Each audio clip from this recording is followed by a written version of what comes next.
Automne, 64 de notre ère. La colline de l'Oppius, à Rome. L'air a encore le goût des fantômes.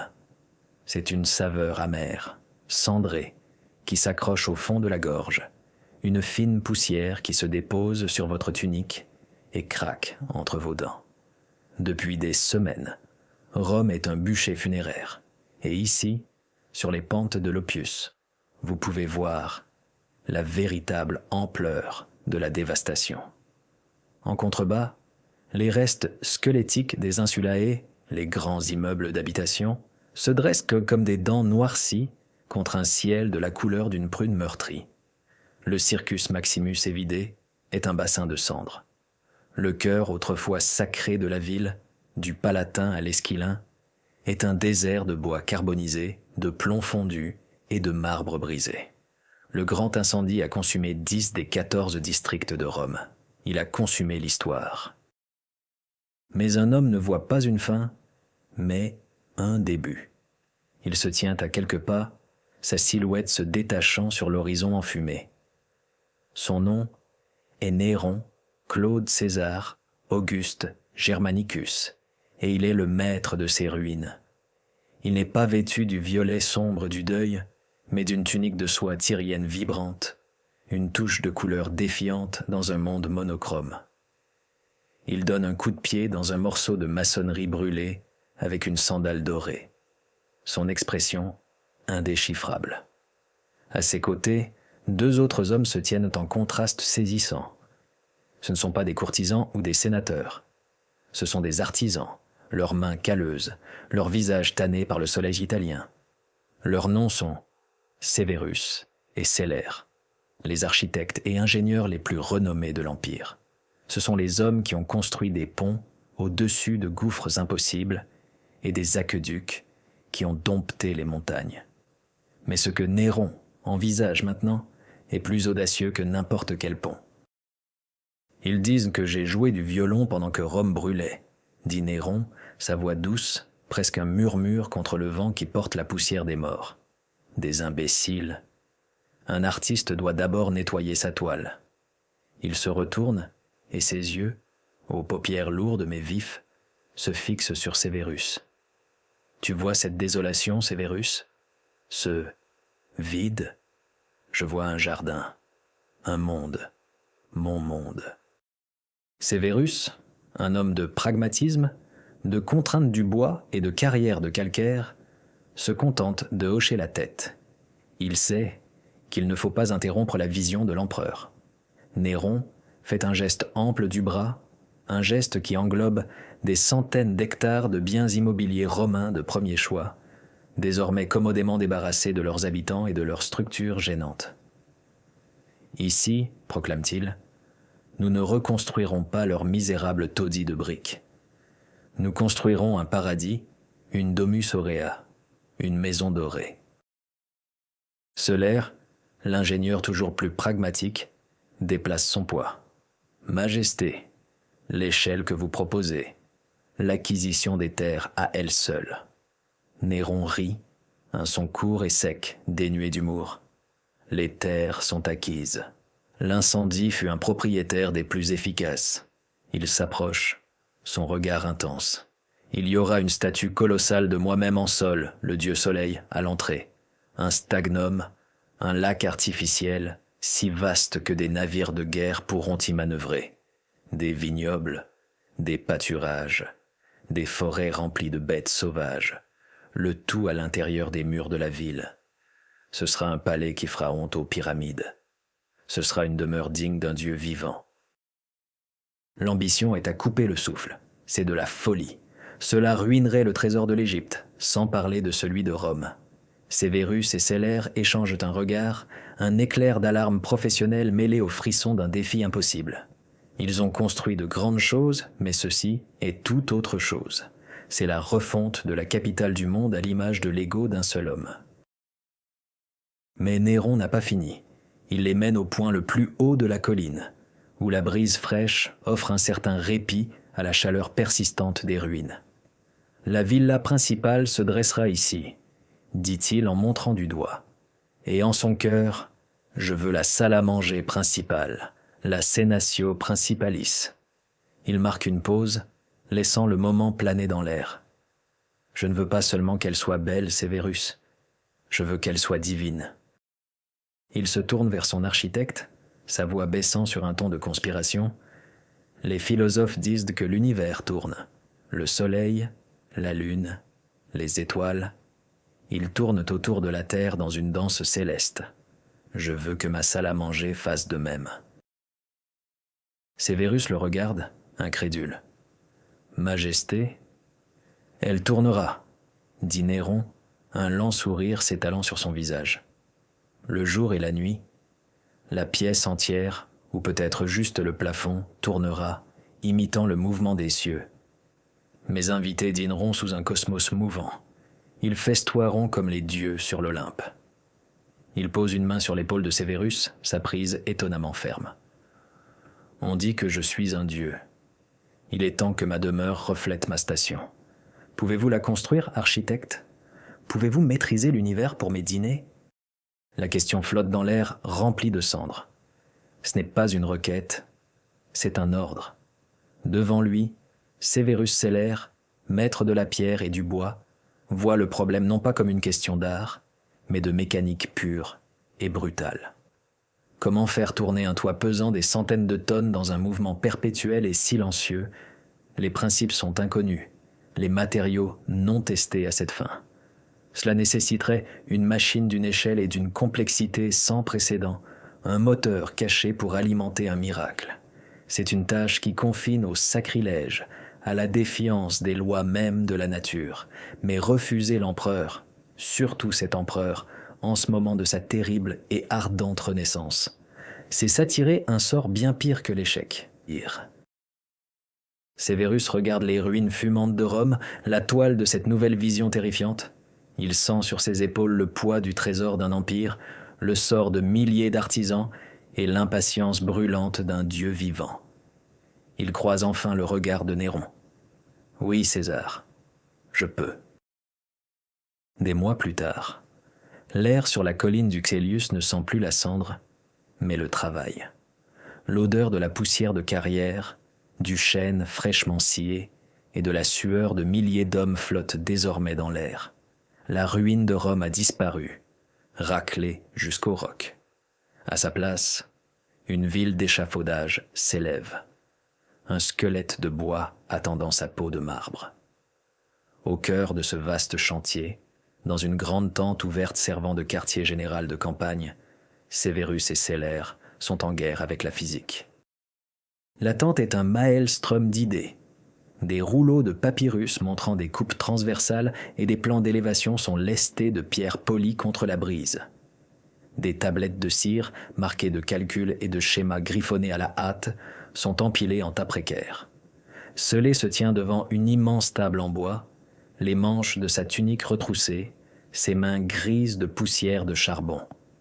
Il esquisse furieusement, non pas avec la grâce d'un artiste, mais avec les traits agressifs et anguleux d'un homme essayant de résoudre un problème insoluble. « Le poids !» dit Celer pour la 100e fois, sa voix un grondement bas de frustration.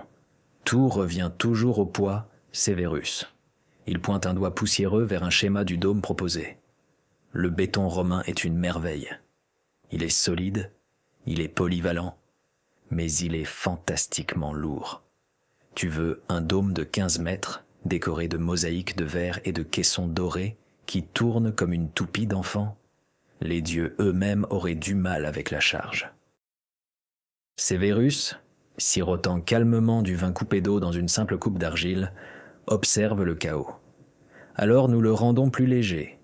Nous utiliserons un agrégat plus léger. De la ponce du Vésuve, peut-être. Des amphores creuses, enchâssées dans le béton, pour réduire sa masse. L'art n'est pas dans la rotation, mon ami. Il est dans ce que nous faisons tourner. Il voit la pièce non pas comme une masse de pierre et de bois, mais comme une expérience. Elle doit être silencieuse, absolument silencieuse. Les invités de l'empereur ne doivent pas entendre le grincement des engrenages ou la tension des poutres. Ils doivent seulement ressentir le mouvement doux, imperceptible. Ils doivent croire que c'est de la magie. La magie n'est pas un matériau de construction, rétorque Seller, jetant son bâton de charbon sur la table. Nous avons besoin d'un mécanisme. J'ai pensé à la force de l'eau. Nous pourrions détourner une branche d'aqueduc pour faire tourner une série de roues à eau sous le plancher. La puissance serait immense, constante. Et le son ? Demande doucement Severus.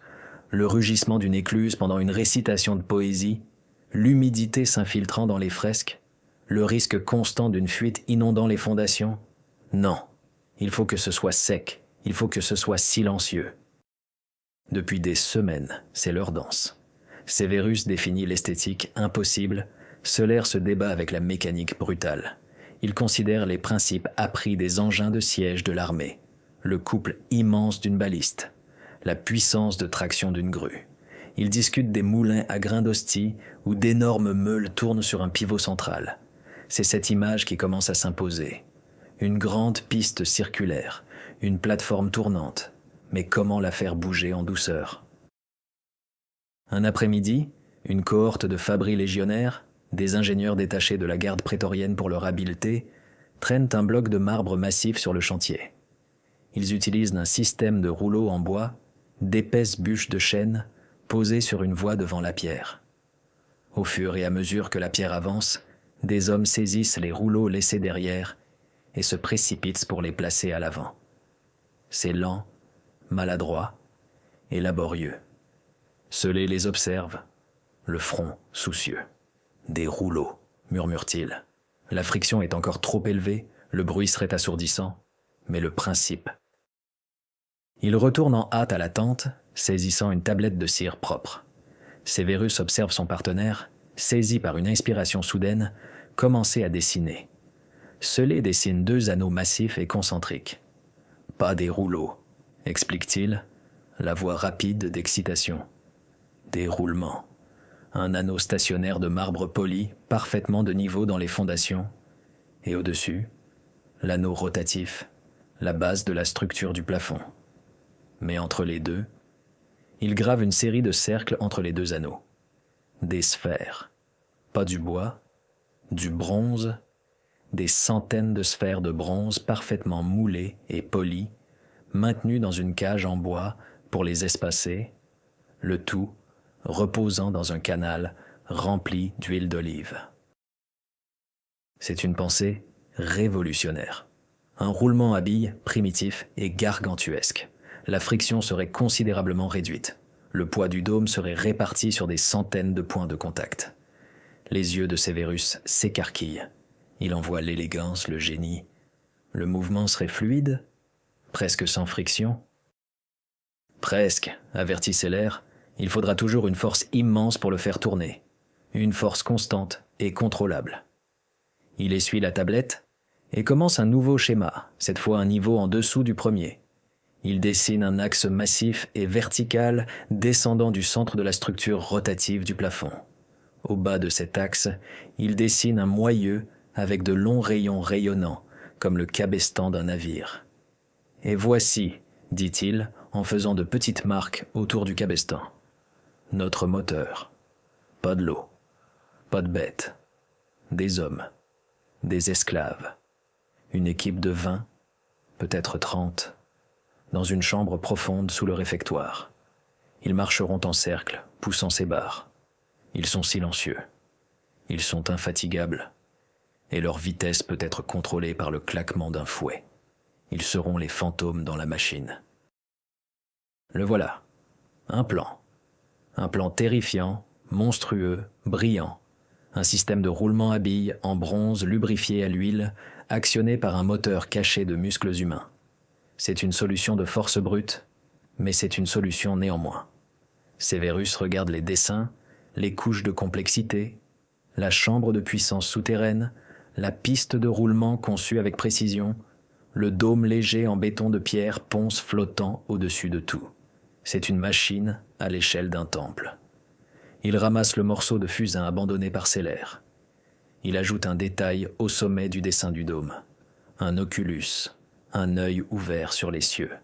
« Maintenant, dit Severus, sa voix remplie d'une nouvelle résolution d'acier, nous le construisons. Le monde d'en haut est fait de lumière du soleil de contremaîtres qui crient et du claquement sec du marteau sur le ciseau alors que les légions d'artisans donnent forme aux rêves de Néron. Mais ici, dans le cœur fraîchement sculpté de la terre, le monde est fait de crépuscule éternel et d'air frais et humide. C'est le domaine de Seller. Une vaste chambre circulaire a été creusée dans le roc, une caverne artificielle directement sous les fondations de la Senatio Principalis.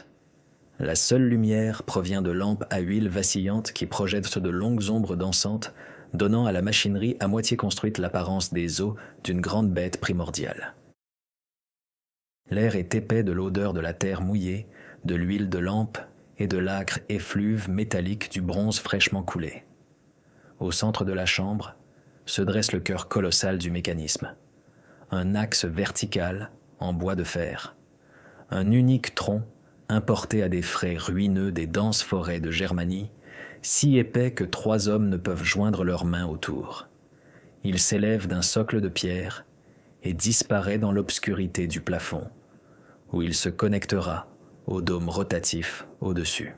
Fixé à sa base se trouve le cabestan, une massive roue de bois à 8 rayons rayonnants, chacun de la taille d'un étendard de légionnaire. C'est le moteur. Severus se tient avec Seller près du bord de la chambre, observant les dernières pièces être mises en place à la force des bras. Le son est une symphonie de violence contrôlée. Les grognements rythmiques d'une centaine d'esclaves, le hurlement du bois qu'on fait levier contre la pierre, et le boom profond et résonnant lorsqu'un composant clé est mis en place. Les sphères de bronze sont arrivées des fonderies de Capoue. Chacune est de la taille d'un pamplemousse, polie jusqu'à un éclat miroir, et incroyablement lourdes.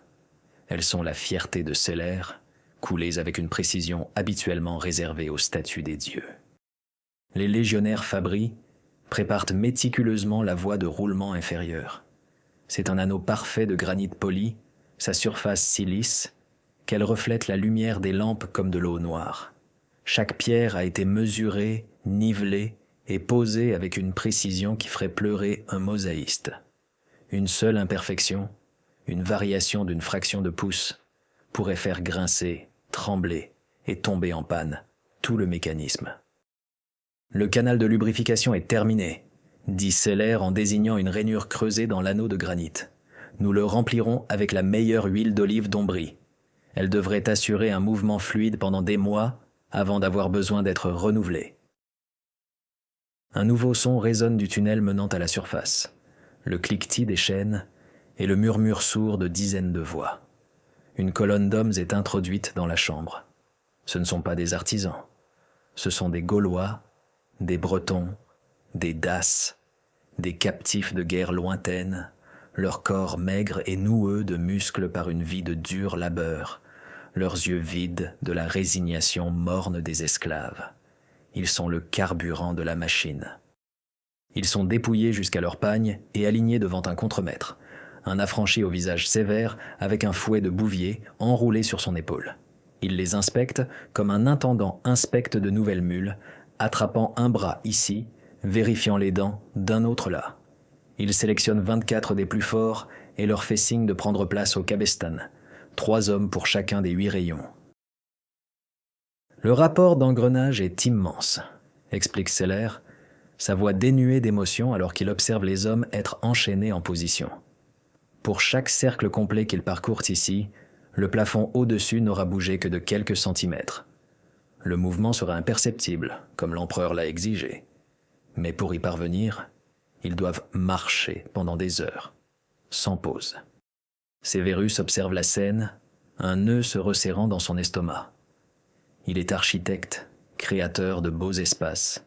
Il avait imaginé des fresques, de la lumière, les rires des invités. Il n'avait pas imaginé cela. Cette pénombre souterraine, ce moteur alimenté par la misère humaine. Les esclaves se tiennent silencieux, leurs mains agrippant le bois lisse et usé des rayons du cabestan. Leurs pieds, nus, sont plantés sur un sol délibérément rugueux de sable pour une meilleure adhérence. Il fixe la pénombre, attendant. Le surveillant prend position sur une estrade, ce qui lui donne une vue dégagée de toute l'équipe. Il ne crie pas. Il soulève simplement une petite cloche en bronze et la frappe une fois. Le son est clair et net dans l'espace clos. D'un seul mouvement, les 24 hommes se penchent en avant, appliquant leur poids collectif au rayon. Pendant un instant, rien ne se passe. La machine résiste. Les esclaves grognent, leurs muscles se bandent, leur corps tremble d'effort. Severus peut sentir la tension dans l'air même, l'immense inertie des tonnes de bois et de pierres au-dessus d'eux. Puis, avec un gémissement profond et résonnant qui semble venir des entrailles de la terre elle-même, le grand axe central commence à tourner. Il se déplace avec une lenteur agonizing, le son des sphères de bronze se déplaçant dans leur voie remplie d'huile étant un grondement bas et liquide plutôt qu'une protestation grinçante. La machine est vivante. Le surveillant frappe à nouveau la cloche, un son régulier et rythmé. Clang, clang, clang. C'est le tempo. Les esclaves adoptent un rythme saccadé et circulaire, un shuffle hypnotique dans la pénombre. Leur monde est maintenant réduit à cette seule tâche infinie, marcher, pousser et obéir à la cloche. Ils ne sont plus des hommes, mais des rouages dans la machine de la vanité de Néron. Jamais ils ne verront le plafond céleste qu'ils font tourner. Jamais ils n'entendront les applaudissements des invités de l'empereur. Leur seule réalité sera cette chambre circulaire et sombre, la sensation de la barre de bois contre leurs épaules et le rythme incessant de la cloche. Selé acquiesce, satisfait. Ça marche, les tolérances sont parfaites. Sévère ne dit rien. Il regarde la lente, inexorable rotation de la grande roue, les visages ombragés des hommes qui la font tourner. Il avait reçu l'ordre de construire un paradis sur terre pour l'empereur Néron. Il n'avait pas réalisé que cela nécessiterait son propre enfer silencieux et caché. Octobre 66 de notre ère. La Domus Aurea. Le jour de l'inauguration est arrivé. 2 années de labeur incessant et frénétique ont culminé en ce moment. La Domus Aurea est un chef-d'œuvre d'audace tentaculaire, une ville dans la ville qui scintille d'or, d'ivoire et de nacre. Des fontaines murmurent dans des jardins soignés, des bêtes exotiques rôdent dans des forêts privées, et la statue colossale de Néron, en dieu soleil, le colosse de Néron, surplombe l'entrée, son visage doré captant la lumière de l'après-midi. Mais le véritable joyau, le cœur secret du palais, est la Senatio Rotunda, la salle à manger tournante. Ce soir, Néron accueillera Tiridate, premier d'Arménie, ainsi que les sénateurs et patriciens les plus puissants de Rome. C'est un coup de maître politique, une démonstration de richesse et de pouvoir destinée à impressionner un roi étranger et à intimider ses propres sujets. Pour Severus et Célère, c'est le test ultime de leur santé mentale et de leurs compétences. Ils se tiennent discrètement dans une alcôve de service, cachés derrière une lourde tapisserie, leurs belles toges cérémonielles leur semblant étrangères et restrictives après des années passées en tunique de travail poussiéreuse. Ce sont des architectes, pas des courtisans, et l'énergie nerveuse dans l'air est une chose palpable. De leur cachette, ils peuvent voir la pièce. C'est à couper le souffle. Les murs extérieurs fixes sont décorés de fresques représentant les travaux d'Hercule, les figures semblant bouger dans la lumière vacillante d'un millier de lampes à huile. Le sol est une mosaïque d'une complexité vertigineuse. Mais le plafond est le miracle. C'est un dôme parfait, semblant flotter sans support au-dessus des convives. Sa surface est d'un bleu céleste profond, parsemé de disques d'ivoire polis pour représenter les étoiles. Les constellations du zodiaque sont incrustées avec un souci du détail méticuleux en utilisant du lapis lazuli pilé et de la feuille d'or. Au sommet du dôme se trouve un oculus, ouvert sur le ciel nocturne, et comme le crépuscule est tombé, les premières vraies étoiles ont commencé à apparaître, se mêlant à leurs scintillantes répliques. Plus ingénieusement, des canaux et des tuyaux cachés sont intégrés à la structure. Sur un signal, les serviteurs libéreront des parfums, une fine brume de safran et d'eau de rose qui pleuvra sur les invités. À un autre, des pétales de fleurs tomberont de compartiments cachés. C'est un théâtre multisensoriel conçu pour submerger. Les invités commencent à arriver, leur voix formant un doux murmure d'étonnement en entrant dans la pièce. Ils s'allongent sur des divans de bois, d'agrumes et d'ivoire, leurs yeux inexorablement attirés vers le haut. Ils pointent du doigt, ils chuchotent. Est-ce un jeu de lumière? Un chef-d'œuvre peint? Ils n'ont aucune idée que toute la voûte céleste au-dessus d'eux est, à cet instant précis, en mouvement. Néron fait son entrée. C'est une vision dans une toge brodée de fils d'or, une couronne de laurier en or massif sur la tête. Il savoure l'adulation, les halètements d'admiration. Son sourire est large et sincère. Il conduit le roi Tiridate à la place d'honneur et frappe dans ses mains pour que le festin commence. Sous leurs pieds, au plus profond de la terre, la cloche sonne. Ding, ding, ding. 24 hommes, le corps luisant de sueur, s'arc-boutent sur les rayons de bois. Ils marchent depuis 1 heure, hissant le mécanisme massif jusqu'à sa vitesse imperceptible. Leurs surveillants les observent sans ciller, le visage impassible, la main jamais loin de la cloche. Leur monde est l'odeur de l'huile et de la sueur, la brûlure rythmique dans leurs cuisses, le cercle sans fin dans le noir. En haut, le premier plat est servi sur des assiettes d'argent massif.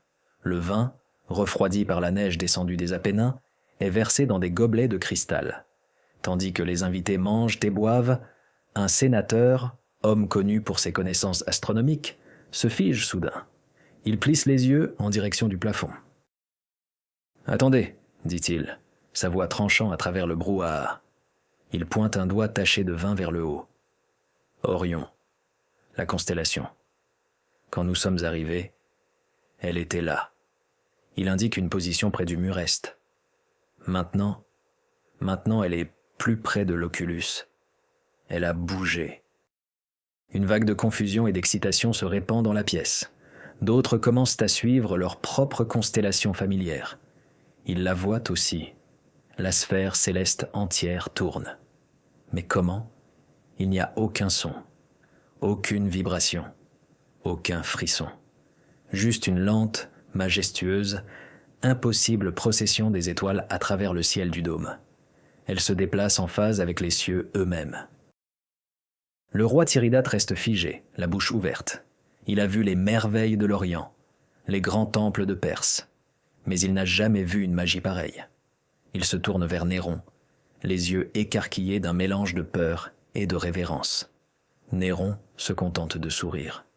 Il lève son gobelet pour trinquer. « Ô Dieu, dit-il, sa voix résonnant d'une puissance théâtrale, qui nous ont si gracieusement prêté leur ciel pour la soirée. » Derrière la tapisserie, Sévérus exhale un souffle qu'il ne savait pas retenir.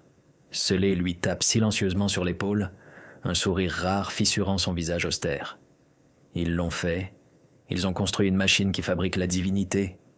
Alors que les invités éclatent en applaudissements et en cris d'étonnement, Sévérus jette un dernier regard au magnifique plafond doré, mensonge éclatant. C'est son chef-d'œuvre. Mais ses pensées dérivent vers le bas, vers l'obscurité en dessous, vers le bruissement silencieux et rythmique des pieds, et vers le tintement monotone et régulier de la cloche qui fait tourner ce paradis. Des décennies plus tard, le règne de Vespasien, un après-midi tranquille sur la colline du Chélius. Le monde a changé, bien plus violemment et irrévocablement que le plafond doré de Néron ne l'a jamais fait. L'année des 4 empereurs s'est étalée sur le calendrier, un témoignage brutal de la fragilité du pouvoir. Galba, Othon, Vitellius, tous disparus, consumés par les mêmes légions qui les avaient déportés au pouvoir. Néron lui-même est mort, déclaré ennemi de l'État, contraint à un suicide sordide dans une villa d'affranchis. Ses dernières paroles, « Qualis artifex pereo » Quel artiste périt en moi résonne désormais d'une ironie creuse et pathétique. La Domus Aurea, son monument à l'autodivinisation, est systématiquement démantelé.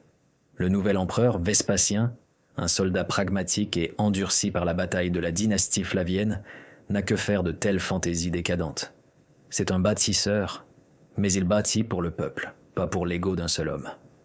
La statue colossale de Néron a été refaite, ses traits modifiés pour représenter le dieu soleil, sol, un monument public plutôt que personnel. Le lac artificiel est en train d'être vidé, son vaste bassin marqué comme fondation pour un nouvel amphithéâtre, un lieu de spectacle public pour les citoyens de Rome, une structure qui sera un jour connue sous le nom de Colisée. Sévérus est maintenant un vieil homme. Ses cheveux sont de la couleur du givre hivernal, ses mains noueuses par l'âge. Solaire n'est plus, mort de fièvre pendant les guerres civiles chaotiques. Sévérus parcourt la carcasse de sa plus grande création, un fantôme dans son propre chef-d'œuvre. Il n'est plus l'architecte impérial célébré, mais un consultant discret pour le nouveau régime, apprécié pour ses connaissances pratiques mais tenu à distance en raison de son association avec le déshonoré Néron. Des équipes de travail s'agitent sur l'aile oppienne du palais. Elles ne construisent pas, elles enterrent. Vespasien a ordonné que les grandes salles et les chambres opulentes soient dépouillées de leur marbre fin, puis comblées de terre, créant une plateforme massive et plane sur laquelle il construira un nouveau complexe de bains publics. La maison dorée doit être ensevelie, effacée du paysage comme son créateur fut effacé des registres des vivants. Sévérus se dirige vers la Senatio Rotunda. Les fresques d'Hercule sont sales, les mosaïques brisées. Le magnifique dôme est un squelette, ses caissons dorés et ses étoiles d'ivoire ayant été arrachés et emportés pour être fondus ou réutilisés. Il peut voir le béton nu, les pierres ponces incrustées, et les amphores creuses qui étaient le secret de sa légèreté impossible. C'est une chose morte maintenant, une relique. Il trouve l'entrée des couloirs de service et, allumant une petite lampe à huile, descend dans l'obscurité sous le réfectoire. L'air est vicié et froid. Il suit le chemin familier jusqu'à la grande salle des machines. C'est le silence, un silence absolu, profond. Le silence est plus dérangeant que le bruit le plus fort. Pendant des années, cette chambre avait été définie par le cliquetis rythmique de la cloche et le doux bruissement des pieds. Maintenant, il n'y a rien. Sa lumière de lampe repousse l'obscurité oppressante. Le grand axe en fer-wood se dresse impassible au centre de la pièce. Les rayons du cabestan sont vides, rassemblant la poussière. Les sphères de bronze ont été retirées de leur voie, probablement fondues pour fabriquer des armures ou des pièces de monnaie pour les légions de Vespasien. L'huile dans le canal de lubrification est une boue noire et stagnante. Il passe la main sur le sol rugueux de la voie circulaire des esclaves. Il peut sentir les rainures usées dans la pierre par le piétinement incessant de pieds nus. C'est, pense-t-il, le véritable monument. Pas le dôme scintillant, mais ce cercle usé dans l'obscurité. C'était le prix d'un caprice divin. Il se demande ce qu'il est advenu des hommes qui ont marché ici. Ont-ils été libérés dans le chaos après la chute de Néron, vendus à un nouveau maître? Ont-ils jamais su quelle merveille céleste ils avaient alimentée? Il en doute. Leur destin était non écrit. Une histoire, engloutie par les ténèbres qu'ils habitaient. Un jeune ingénieur flavien, tribun des fabriques prétoriennes, le trouve là. Le jeune homme est plein d'assurance, tenant un rouleau avec les plans des nouveaux termes. « Magister Severus », dit-il, sa voix résonnant dans la chambre. Nous sommes prêts à commencer à remplir cette sous-structure. Nous la scellerons avec du béton romain. Elle fournira une base solide au tépidarium au-dessus. Severus regarde du visage impatient du jeune homme à la machine silencieuse et massive. Il avait maîtrisé l'univers. Il avait construit un ciel qui tournait. Et maintenant, ce ne serait rien de plus qu'une fondation pour un établissement de bains publics. Il y a une justice étrange et appropriée à cela. Le cosmos privé de Néron, enterré pour soutenir un lieu pour le commun des mortels. C'est une pièce d'ingénierie remarquable, Magister, dit le jeune homme en désignant le cabestan. Rustique peut-être, Mais l'échelle est formidable. Nous n'avons jamais vu un système de roulement pareil. Severus se contente de hocher la tête, un sourire faible et triste aux lèvres. Il pose une main sur le bois froid et silencieux de l'essieu central, un dernier adieu à sa création monstrueuse et magnifique. C'était une merveille. C'était une monstruosité. C'était le summum de son art et la profondeur de son compromis. C'était une histoire secrète de Rome, écrite en bronze, en bois et en la sueur d'hommes oubliés, sur le point d'être scellée dans la terre pour toujours.